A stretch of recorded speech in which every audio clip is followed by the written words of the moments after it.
अहिल्यानगर शहरात चायना मांजामुळे अनेक नागरिक गंभीर जखमी. नागरिकांनी चायना मांजांपासून स्वतःचे संरक्षण करावे. आमदार संग्राम जगताप. मकर संक्रांत सणाच्या उत्साहामध्ये पतंग उडविण्यासाठी मोठ्या प्रमाणात नायलॉन मांजाचा वापर झाला असून त्याचा दुष्परिणाम शहरातील अनेक नागरिकांना भोगावा लागत आहे.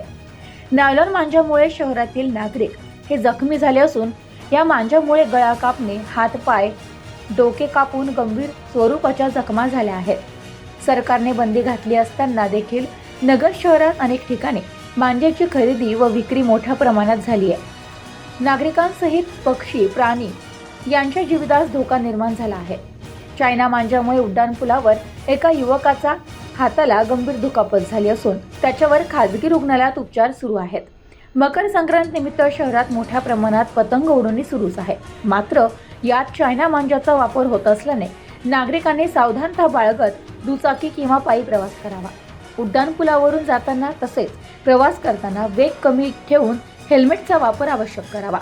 पालकांनी प्रवास करत असताना 4 चाकी गाडीच्या सनरूफचा लहान मुलांचा वापर टाळावा.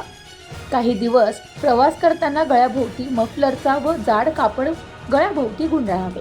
तसेच तरुणांनी देखील पतंग उडवताना चायना मांजाचा वापर टाळावा, असे आवाहन आमदार संग्राम जगताप यांनी केले. Bureau report, news today 24, Ahilyanagar.